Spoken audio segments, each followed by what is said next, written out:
Boss season 12 ಯಾವ ರೀತಿಯಾದಂಥ ಹೈಪನ್ನು create ಮಾಡ್ತಿದೆ ಅಂತ ಹೇಳಿ ನಿಮಗೆಲ್ರಿಗೂ ಕೂಡ ಗೊತ್ತು. ಈ ಬಾರಿ ಎರಡೂ ಪ್ರೋಮೋಗಳ ಮುಖಾಂತರ ಜನಗಳಿಗೆ ಮನರಂಜನೆಯನ್ನು ಕೊಟ್ಟಿದ್ದಾರೆ. ಹಾಗೆ ಜನಗಳು ಸ್ವಲ್ಪ ಎಕ್ಸ್ಪೆಕ್ಟನ್ನು ಮಾಡಲಿ, ಅದನ್ನು ನಾವು ಅನ್ಎಕ್ಸ್ಪೆಕ್ಟಾಗಿ ಮಾಡ್ತೀವಿ ಅಂತಲೂ ಕೂಡ ಒಂದು ರೀತಿಯಾದಂತಹ ಒಂದು ಕ್ಲಿಕ್ ಆದಂತಹ ಒಂದು ಪೋಸ್ಟನ್ನು ಕೊಟ್ಟಿದ್ದಾರೆ. ಸೊ ಅದರಂತೆ ಸುದೀಪ್ ಅವರ ಹೇರ್ ಸ್ಟೈಲ್ ಆಗಿರ್ಬೋದು, ಅವರ ವಾಯ್ಸ್ ಆಗಿರ್ಬೋದು ಜನಗಳಿಗೆ ಹುಚ್ಚೆಬ್ಬಿಸ್ತಾ ಇದೆ. ಅಷ್ಟೇ ಅಲ್ಲದೆ ನಿನ್ನೆ ತಾನೇ ಒಂದು ಪ್ರೋಮೋ ಅಂದರೆ ಸೆಪ್ಟೆಂಬರ್ 13 ಸಂಜೆ 6 ಗಂಟೆಗೆ ಒಂದು ಪ್ರೋಮೋವನ್ನು ಲಾಂಚ್ ಮಾಡ್ತಾರೆ.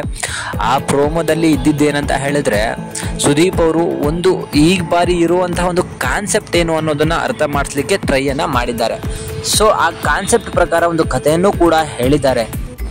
ಆ ಕತೆ ಬಂದು ಕಾಗೆ ನರಿಯ ಕತೆ. ಈ ಕಥೆನ ನಾವೆಲ್ಲರೂ ಕೂಡ ಕೇಳಿರ್ತೀವಿ. ಹೇಗಂತ ಹೇಳಿದ್ರೆ, ಒಂದು ಕಾಗೆಗೆ ಹಸಿವು ಬಂದಿರ್ತದೆ, ಅಜ್ಜಿ ಒಡೆಯನ್ನು ಮಾಡ್ತಿರ್ತಾರೆ. ಅಜ್ಜಿ ಹತ್ರ ಹೋಗಿ ಕಾಗೆ ರಿಕ್ವೆಸ್ಟ್ ಮಾಡುತ್ತೆ, ಅಜ್ಜಿ ತಗೊಳ್ಳಿ ಅಂತ ಹೇಳಿ ಒಂದು ಒಡೆಯನ್ನು ಕಾಗೆ ಕೈಯಲ್ಲಿ ಕೊಟ್ಟು ಕಳಿಸುತ್ತೆ. ಕಾಗೆ ಅದನ್ನು ತಗೊಂಡು ಬಂದು ಒಂದು ಮರದ ಮೇಲೆ ಕೂತು ತಿನ್ನಬೇಕಾದ್ರೆ ಒಂದು ನರಿ ಬಂದು ಅದನ್ನು ನೋಡುತ್ತೆ. ನರಿ ಬುದ್ಧಿ ಏನು, ಒಬ್ಬರನ್ನ ಹೊಗಳಿ ಅವರನ್ನು ಕಾಲೆಳೆಯುವಂಥದ್ದು. ಸೊ ಹಾಗೆ ಆ ನರಿ ಬಂದು ಆ ಕಾಗೆ ನೀನು ಈಗ ಕೂಗ್ತಾ ಇರೋದು ಕೋಗಿಲೆ ಥರ ಕೇಳಿಸ್ತಾ ಇದೆ ನನಗೆ ಅಂತ ಹೇಳುತ್ತೆ. ಅದು ಏನಾದರೂ ಕೂಗ್ಬಿಟ್ರೆ ಆ ಒಡೆ ಜಾರಿ ಕೆಳಗೆ ಬೀಳುತ್ತೆ, ಅದು ನರಿಯ ಪಾಲಾಗತ್ತೆ. ಆದರೆ ನಾವು ಕೇಳಿರೋ ಕತೆಗೆ ಒಂದು ಟ್ವಿಸ್ಟನ್ನು ಕೊಡ್ತಿದ್ದಾರೆ. ಅಂದರೆ ನಾವು ಅಂದ್ಕೊಂಡಿದ್ದೇ ಬೇರೆ, ಕ್ಲೈಮ್ಯಾಕ್ಸಲ್ಲಿ ಹೀಗೆ ಆಗುತ್ತೆ ಅಂತ. ಬಟ್ ಬಿಗ್ ಬಾಸು ಕ್ಲೈಮ್ಯಾಕ್ಸ್ನ ಚೇಂಜ್ ಮಾಡ್ತಿದ್ದಾರೆ. ಕಾಗೆ ಕೂಗತ್ತೆ, ಆದರೆ ಒಡೆ ಕೆಳಗಡೆ ಬೀಳೋಲ್ಲ. ಅದು ಹೇಗೆ ಗೊತ್ತಾ? ಕಾಗೆ ಈಗ ಬುದ್ಧಿವಂತ ಆಗಿದೆ. ಕಾಗೆ ಒಡೆನ ತನ್ನ ಕಾಲಲ್ಲಿ ಹಿಡ್ಕೊಂಡು ಕಾಕ ಅಂತ ಹೇಳಿ ಕೂಗ್ತಾ ಇದೆ.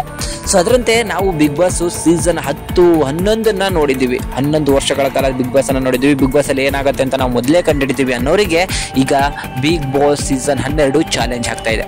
ನೀವೇನು ಎಕ್ಸ್ಪೆಕ್ಟನ್ನು ಮಾಡ್ತೀವೋ ಅದನ್ನು ನಾವು ಅನ್ಎಕ್ಸ್ಪೆಕ್ಟನ್ನು ಮಾಡ್ತೀವಿ ಅಂತ ಹೇಳಿ. ಸೊ ಕ್ಲೈಮ್ಯಾಕ್ಸಲ್ಲಿ ಹೀಗೆ ಆಗತ್ತೆ ಅಂತ ಹೇಳಿ ಅಂದ್ಕೊಳ್ಳೋ ಅಷ್ಟರಲ್ಲಿ ಒಂದು ದೊಡ್ಡ ಟ್ವಿಸ್ಟನ್ನು ಕೊಟ್ಟು ಬಿಗ್ ಬಾಸ್ ಸೀಸನ್ 12 ದೊಡ್ಡ ಮಟ್ಟದ ಪ್ಲಾನನ್ನೇ ಮಾಡಿದೆ. ನಾವೆಲ್ಲರೂ ಕೂಡ ಹಲವಾರು ಕಂಟೆಸ್ಟೆಂಟ್ಗಳನ್ನು ನೋಡಿರ್ತೀವಿ, ಜೊತೆಗೆ ಹಲವಾರು ಟಾಸ್ಕ್ಗಳನ್ನು ನೋಡ್ತೀವಿ. ಆ ಟಾಸ್ಕಲ್ಲಿ ಫಿಸಿಕಲ್ ಟಾಸ್ಕ್ ಅಂತ ಬಂದಾಗ ದಪ್ಪ ಇರೋನೇ ಗೆದ್ದು ಬಿಡ್ತಾನೆ ಅಂತ ಹೇಳಿ ನಾವು ಅಂದ್ಕೊಂಡಿರ್ತೀವಿ. ಬಟ್ ಅದರಲ್ಲೂ ಕೂಡ ಏನೋ ಒಂದು ಟ್ವಿಸ್ಟನ್ನು ಇಟ್ಟುಬಿಟ್ಟು ಯಾರು ಗೆಲ್ಲಬೇಕು, ಯಾರು ಸೋಲ್ಬೇಕು ಅನ್ನೋದೆಲ್ಲನೂ ಕೂಡ ನಾವು ಎಕ್ಸ್ಪೆಕ್ಟೇ ಮಾಡೋಕ್ಕಾಗಲ್ಲ. ಆ ರೀತಿಯಲ್ಲಿ ಒಂದು ಟಾಸ್ಕನ್ನು ರೆಡಿ ಮಾಡಿದ್ದಾರೆ. ಅದಷ್ಟೇ ಅಲ್ಲದೆ ಈ ಬಾರಿಯ ಕಾನ್ಸೆಪ್ಟೇ ಚೇಂಜ್ ಆಗಿರುತ್ತೆ. ಏನಂತ ಹೇಳಿದರೆ, ನೀವು ನೋಡಿರ್ಬೋದು, ಹಿಂದೆ ಸಿಕ್ಕಾಪಟ್ಟೆ ಲೇಸಿ ಆಗೋಗಿತ್ತು. ಇಂಗ್ಲೀಷ್ ಮಾತಾಡೋರಿಗೂ ಪನಿಷ್ಮೆಂಟ್ ಇರಲಿಲ್ಲ, ಮಲ್ಕೊಂಡವರಿಗೂ ಪನಿಷ್ಮೆಂಟ್ ಇರಲಿಲ್ಲ, ಹಾಗೆ ಹೀಗೆ ಅಂತ ಹೇಳಿ. ಸೊ ಎಲ್ಲರೂ ಕೂಡ ಅದನ್ನು ಅಂದ್ಕೊಂಡಿರ್ತೀವಿ, ಮಲ್ಕೊಂಡ್ರೆ ಒಂದು ಹಾಡಾಗಿ ಬಿಟ್ಬಿಡ್ತಾರೆ, ಇಂಗ್ಲೀಷ್ ಮಾತಾಡಿದ್ರು ಒಂದು ಹಾಡಾಗಿ ಬಿಟ್ಬಿಡ್ತಾರೆ ಅಂತ ಹೇಳಿ. ಬಟ್ ಈ ಬಾರಿ ಆ ಥರ ಇಲ್ಲ. ಈ ಬಾರಿ ಅವರಿಗೆಲ್ರಿಗೂ ಕೂಡ ಶಿಕ್ಷೆಯ ಪ್ರಮಾಣ ಜಾಸ್ತಿಯಾಗಿ ಇರ್ತದೆ. ಈ ಬಾರಿ ಸಿಕ್ಕಾಪಟ್ಟೆ ಸ್ಟ್ರಿಕ್ಟ್ ಆಗಿರ್ತದೆ. ಜನಗಳಿಗೆ ಎಂಟರ್ಟೈನ್ಮೆಂಟ್ ಮಾತ್ರ ಅದ್ಭುತವಾಗಿರ್ತದೆ. ಯಾಕಂದರೆ ಒಂದು ದಿನಕ್ಕೆ 24 ಗಂಟೆ, ಅದರಲ್ಲಿ 12 ಗಂಟೆ ಜನ ನಗ್ತಾನೆ ಇರಬೇಕು ಅಂತ ಹೇಳಿ ಬಿಗ್ ಬಾಸ್ ಅವರು ಸೀಸನ್ 12 ಮಾಡಿರೋದು. ನೀವು ನೋಡೋ ಪೂರ ಸೀಸನಲ್ಲಿ ಅರ್ಧ ಸಿಕ್ಕಾಪಟ್ಟೆ ಫನ್ನಿಯಾಗಿ ಸಿಕ್ಕಾಪಟ್ಟೆ ಎಂಟರ್ಟೈನ್ಮೆಂಟ್ ಆಗಿರ್ತದೆ. ಸೊ ಎಲ್ಲರೂ ಕೂಡ ನೋಡ್ಬೋದು. ಈ ಬಾರಿಯ ಪಂಚಾಯಿತಿ ಮಾತ್ರ ಅಲ್ಟಿಮೇಟ್ ಆಗಿ ಮಾಡುವಂಥ ಸಾಧ್ಯತೆಗಳು ಕೂಡ ಇರ್ತದೆ.